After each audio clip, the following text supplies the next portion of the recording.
नमस्कार दोस्तों, स्वागत है आपका आपके channel edu plot dark horse में।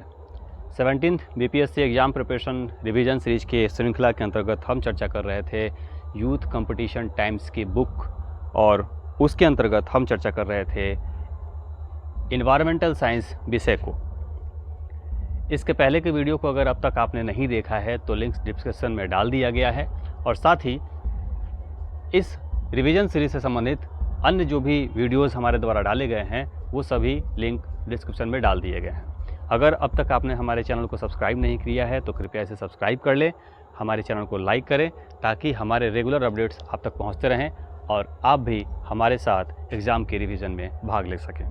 तो आइए प्रारंभ करते हैं। एनवायरमेंटल स्टडी के तहत हमारा चैप्टर है आज का पारिस्थितिकी तंत्र के प्रकार्य एवं पदार्थों का संचरण। आज का हमारा पहला सवाल है, विभिन्न स्तरों पर विभिन्न प्रजातियों के ऊर्ध्वाधर वितरण वर्टिकल डिस्ट्रीब्यूशन को हम कहते हैं स्तर विन्यास। मृत जीवों और जानवरों को खाद मिट्टी में परिवर्तित करने वाले माइक्रो ऑर्गेनिज्म को हम कहते हैं अपघटन करने वाले जीव। हमारा अगला सवाल है, खाद्य श्रृंखला में पोषण के दूसरे स्तर पर कौन होता है? तो दूसरे स्तर पे कीट होते हैं। खाद्य श्रृंखला में भोजन से कम ऊर्जा मिलती है सांप को।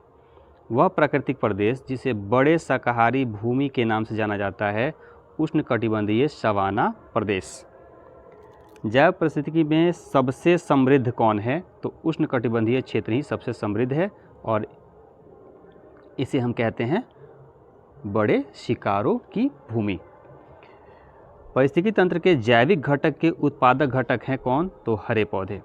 पारिस्थितिकी निकाय में ऊर्जा के प्राथमिक स्रोत हैं सौर ऊर्जा।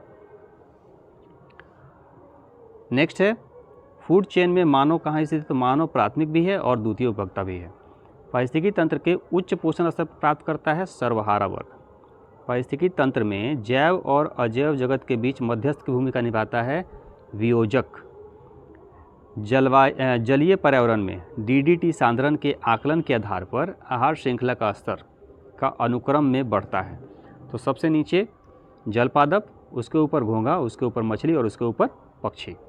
पारिस्थितिकी तंत्र में तत्वों के चक्रण को हम कहते हैं जैव भू रासायनिक चक्र। सौर ऊर्जा का सबसे महत्वपूर्ण भूमिका कौन निभाता है? तो ऑक्सीजन चक्र।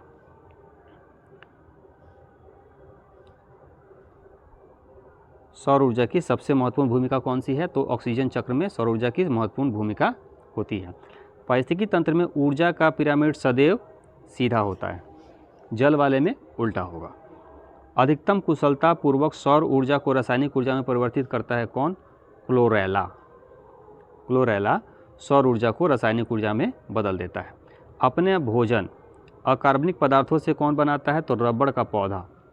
जिस पारिस्थितिकी तंत्र में पौधे का जैविक पदार्थ अधिकतम होता है वो है उष्णकटिबंधीय वर्षावन। आगे है, डैश एक निर्जीव वस्तु है जो पर्यावरण का निर्माण करती है। तो ये जल के बारे में बात किया जा रहा है। प्रति व्यक्ति प्रजनन और या उत्तरजीविता में भाग लेने वाले प्रजातियों के अनुकूल प्रभाव डालने वाली अंतर प्रजातीय अन्योन्य क्रियाएं कहलाती है सहोपकारिता। पारिस्थितिकी तंत्र में कार्य करने और बने रहने के लिए बुनियादी आवश्यकता कौन सी है? तो सौर ऊर्जा का निवेश। डैश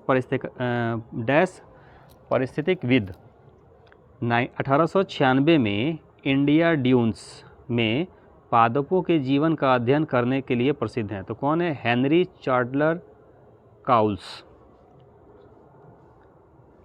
आगे है, 1972 में डैश ने संख्याओं का पिरामिड शब्द प्रतिपादित किया जो प्रत्येक पोषी स्तर पर मौजूद व्यक्तियों की कुल संख्या का प्रतिनिधित्व करता है। ये किया था एल्टन के द्वारा किया गया था। खाद्य जाल के विशिष्ट आकार का वर्णन करने वाला पहला अंग्रेज पारिस्थितिकविद कौन है जिसने संख्याओं का पिरामिड कहा? ये एल्टन की बात हो रही है। ऊर्जा पिरामिड होता है सदैव ऊपर की ओर, सदैव ऊपर की ओर यानी सीधा। पारिस्थितिकी तंत्र के माध्यम से ऊर्जा और पोषक तत्व कैसे प्रभावित होते हैं, इस बारे में डैश पारिस्थितिकीविद ने शोध ने क्रांतिकारी नवीन अंतर्दृष्टि प्रदान किया। तो लिंडमैन ने। पारिस्थितिकी तंत्र का उल्टा जीवभार पिरामिड है जलीय क्षेत्र का, स्थल का सीधा, जल का उल्टा। पारिस्थितिकी तंत्र में डैश के प्रकार में पारिस्थितिकी पिरामिड होते हैं, तो कितने? 3 प्रकार के होते हैं। जैविक शब्दावली में डैश दो जीवों के बीच ऐसा संबंध है जिसमें एक जीव लाभान्वित और दूसरा अप्रभावित रहता है। ये सहभोजिता का नियम है। आगे हम बात करेंगे पर्यावरण प्रदूषण के बारे में। तो वायुमंडल में ग्रीन हाउस गैस पृथ्वी के अधिकांश उत्सर्जित को अवशोषित करती है, जो निचले वायुमंडल को गर्म करती है। तो अवरक्त विकिरण। वायु प्रदूषक नहीं है कौन? ऑक्सीजन। वे किरणें जो वायुमंडल के उपस्थित ओजोन परत द्वारा अवशोषित कर ली जाती हैं, तो ये पराबैंगनी किरणें, पराबैंगनी किरणें। पीने के पानी में क्लोराइड की मात्रा की सिफारिश की जाती है। तो क्लोराइड, पीने के पानी में क्लोराइड की मात्रा कितनी होनी चाहिए? तो 0.7 ppm पार्टिकुलेट पर मीटर। वनों की कमी, नगरीकरण, प्रदूषण का बढ़ना सभी किसके कारण है? जनसंख्या वृद्धि के। पार्थेनियम को जैव एजेंटों का उपयोग करके नियंत्रित किया जा सकता है। जाइगोग्रामा बिकालोराटा, इसको हम लोग बाद में देखेंगे। नेक्स्ट क्वेश्चन है, खतरनाक कचरों में पाए जाने वाले 2 रासायनिक पदार्थ प्रत्यक्ष प्रभाव के फलस्वरूप मृत्यु हो सकती है। ये कौन से हैं? एक तो मरकरी और दूसरा है साइनाइड। मीथेन के उत्सर्जन का स्रोत नहीं है कौन? मोटर वाहन। मीथेन निकलता है धान की फसल से। SO2 के प्रभाव का खतरा है ताजमहल को। कोलीफॉर्म जीवाणु की संख्या डैश के बारे में एक अनुमान का प्रदान करती है कि नदी के जल में सूक्ष्मजीवी संदूषण हो चुका है। नगरपालिका के कूड़े कचरे एक बड़े फर्नेस में जलाए जाते हैं। इस फर्नेस को हम कहते हैं इंसिनरेटर। नेक्स्ट क्वेश्चन है, यूनियन कार्बाइड फैक्ट्री कहाँ स्थित है? भोपाल में। प्रदूषण नियंत्रण के लिए देश का शीर्ष संगठन कौन सा है? तो केंद्रीय प्रदूषण नियंत्रण बोर्ड। क्षतिग्रस्त CFL फ्लोरेसेंट ट्यूबों का निपटान सुरक्षित रूप से किया जाना चाहिए, क्योंकि इसमें डैश वाष्प होता है, तो पारे का वाष्प भरा होता है। ताजमहल बेरंग हो रहा है अम्लीय वर्षा के कारण। वातावरण को प्रदूषित करने वाला अत्यधिक हानिकारक प्रकार है मानव कार्बनिक अपशिष्ट। सल्फर डाइऑक्साइड का उत्सर्जन होता है बिजली संयंत्रों से। पर्यावरण के दूषक पदार्थों में प्रवेश के कारण प्राकृतिक संतुलन में पैदा होने वाले दोष को हम कहते हैं पर्यावरणीय संतुलन। नेक्स्ट क्वेश्चन है हमारा, पर्यावरण प्रदूषण और प्राकृतिक संसाधनों के दोहन की दृष्टि से लागत को समायोजित करके व्यक्त किया गया GDP कहलाता है ग्रीन GDP। फिर से समझ लें, पर्यावरण प्रदूषण और प्राकृतिक संसाधनों के दोहन की दृष्टि से लागत का समायोजित करते हुए जो GDP प्राप्त होता है उसे हम ग्रीन GDP कहते हैं। नॉकनी सिंड्रोम प्रदूषण किसके कारण होता है? तो फ्लोराइड्स के कारण होता है। रिंग लेमन स्केल का यूज किया जाता है किसके घनत्व को नापने में? धुएं के घनत्व को नापने में रिंग लेमन स्केल का हम यूज करते हैं। प्रदूषण संकेतक पौधा है लाइकेन। वायु प्रदूषण का सूचक है लाइकेन। लाइकेन की संख्या घटेगी, इसका मतलब वायु में प्रदूषण की मात्रा बढ़ रही है। वह देश जिसमें प्राकृतिक आर्सेनिक प्रदूषण जल में मिलता है, वह देश जिसमें प्राकृतिक आर्सेनिक प्रदूषण जल में मिलता है, तो ये बांग्लादेश में।